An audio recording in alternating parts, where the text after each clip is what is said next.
gas prices. You might have heard that phrase over the last couple days, weeks, or months. Yes, it's a very popular theme in the United States about the rise of gas prices, and I'm sure that you've had to go deep in your pockets for that last quarter of paying to fill up your last couple tanks of gas. I know I have.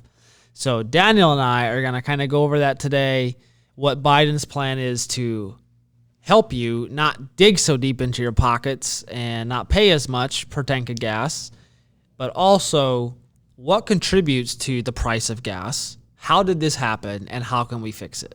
We will try to cover all of that under 10 minutes. 1, 2, 3, go. So Biden proposed to suspend the federal tax and even state taxes on gas for 90 days, like during the summer period, which is one of the busiest. The federal gas is 18 cents for every gallon of gasoline you buy. This comes in a moment where the gas price hit $5 a gallon nationwide. Average, yeah. Good grief. And Biden also acknowledged in the video, you can watch it on the video, that this is not gonna be a permanent solution. This is just a temporary relief, an immediate relief for the families. But some people have said that if you lower gas prices, that's gonna bring more demand. Because if you lower the price, the consumers are gonna consume way more, right? And that could bring the prices up again. So it's self-defeating. It would defeat itself. Yep, exactly. Yeah. So it's not a solution, and that tax is used for the Highway Trust Fund. That is for the highways, to maintain the highways. Yep. What was the average last year? Do you know? Well, when Biden started, it was, according to the Daily Wire and many other that have reported, it was 239. 239. So it has more than doubled. It has more than doubled. So why is that? Right. How has gas doubled since Biden has been in office? Well, there's several things that have come up. Biden has mentioned a lot the invasion of Ukraine, and how he banned oil imports from Russia. That has something to do because it affects the demand and offer, or supply and demand. And also because COVID, right? When COVID hit, nobody went out of their house, of their home, and then the demand went super low, beneath the ground, basically, ground level. And then the supply went low as well, following the demand. So now that everybody's coming out, that there's no more lockdowns, that people are finally getting into normality, basically, then that brings demand high again, and supply has to keep up with demand.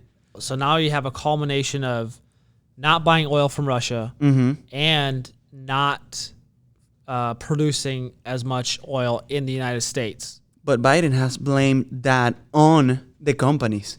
Actually, he asked the companies that they should increase their production and lower their prices, lower and cut profits. What they say, now is not the time for profiteering.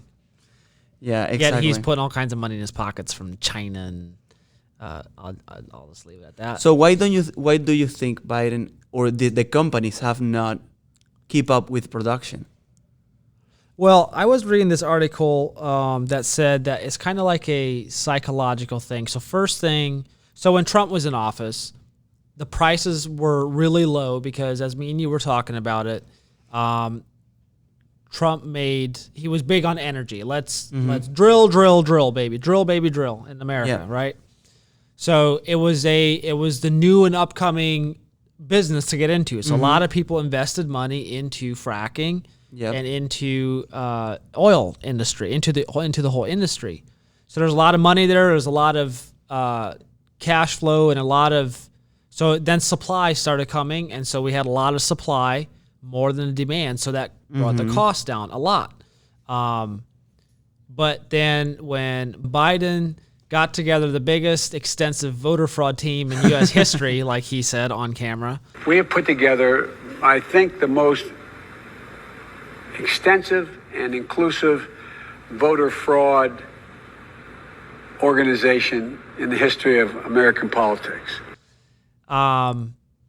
He immediately canceled the Keystone XL pipeline.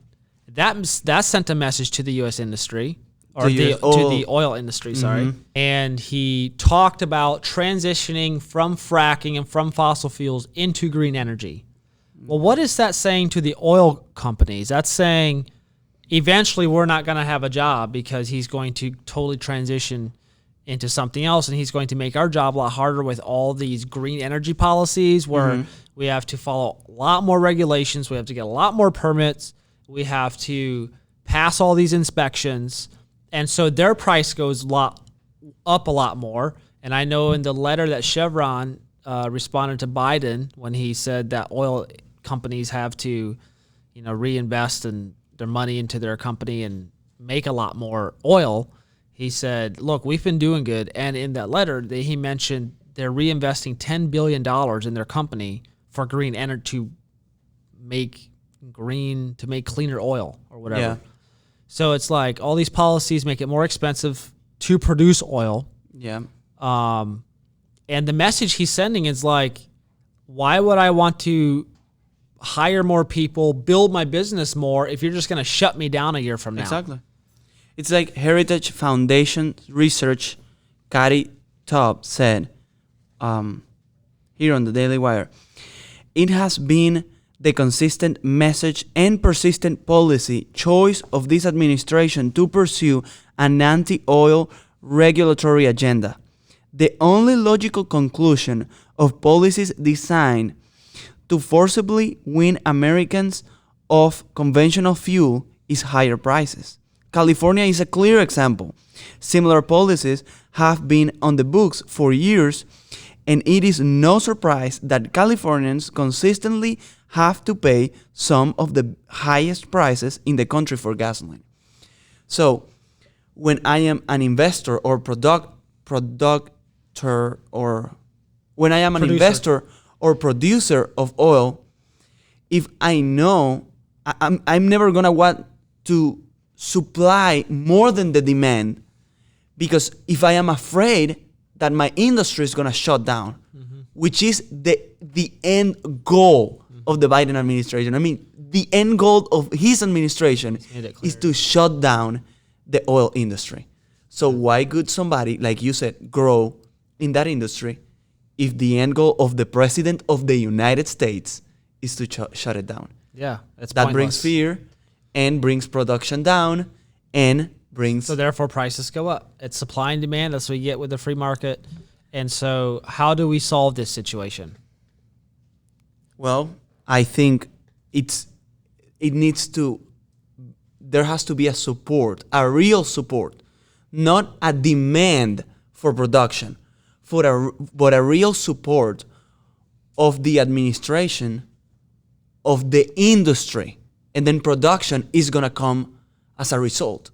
But how do we trust somebody that has said all this stuff already? That's the point. So, I mean, how do you trust somebody that has made it his end goal to transition away from the fossil fuel? He's all of a sudden he's a turncoat now if he says that, hey, I will guarantee you guys oil for the next 5 years. It's like, I can't trust you. Like, why would I trust you now?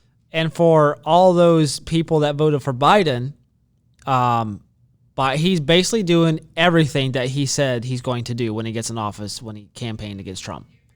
Like, this is what he said he was going to do. As president, would you be willing to sacrifice some of that growth, even knowing potentially that it could displace thousands, maybe hundreds of thousands of blue-collar workers in the interest of transitioning to that greener economy? The answer is yes. He told you what he's going to do, and so I don't want to hear any Biden supporter complaining at all because they voted this stuff in. And hopefully they learned their lesson. That's for sure. But, so the solution is a new president. I mean, well, I think that the solution could be like you would have to take some of the regulations against the oil industry. You would have to start drilling permits, to approve drilling permits again On federal land. on federal land, which But- he paused completely. Yeah. And you would have to start the Keystone Pipeline, which is, it didn't just send a message. It makes unprofitable to produce oil if you cannot transport it Yeah. in an efficient way. Right. The pipeline is the most efficient way to do it. So there is a solutions because it's a problem he himself created by his policies, and he just have to undo his policies and go back to what Trump was doing, like you said. Go back to what Trump was doing. Allow fracking, support the industry, Keystone Pipeline. Yeah. And then once he has his great green energy self-sufficient set up, then he can worry about transitioning away from fossil fuels. But until then, he's defeating his own purpose. And not even him, the industry. That's why I love free market, because the free market is gonna lead you there. If that's the most profitable, the most convenient and efficient way to get energy, believe me, even oil companies are gonna transition to clean energy, because that's what happens in free market. That's really good. And that's not going to happen when we have socialism, if we have socialism in this country. No. You had a great oil thing in Venezuela. You had a great oil you had Company. a great energy Industry. in Venezuela, and it Yeah. got completely ruined by socialism. Yeah. And this And we're seeing that happen in America. Yeah, and him, like the president, telling the industry how it has to price goods. That's socialism. That's straight up socialism. Yeah, I can't. Why would I let the president tell me what to do with my business? No. He has no business telling me that. You Nope. hear that, Mr. Joe Biden? Yeah, you hear me? You don't tell me what to do. Yeah. Because free market is the boss of every company. So, we will probably not see low gas prices unless we see a complete turnaround in the Biden administration supporting the energy industry, signing off on passing the Keystone XL pipeline, and probably signing like some documents stating that for the rest of his term in office, he will not do anything to hinder the energy industry. But then again, that's only for a couple more years. And let's say, but then if I'm an oil producer, I can be like, well, he could get voted for another 4 years. So why would I want to invest in my company? Yeah, like that is the contradiction of the left, you know? They are trying to secure Ukraine's border while opening the southern border. They are wanting to ban guns to save children's life, but then they are killing babies at the womb. And now they fought completely against the oil and energy industry in America, and now they are asking for more production. It's just a contradiction of the left. Wow. So we need to get Democrats out of office. That's the solution to all the problems. I mean, Get socialism out and capitalism in. Get God in and Satan out. Get life in, abortion out. Get guns in and nothing out. You need something to defend yourselves. So that's our story. We're Yep. sticking to it.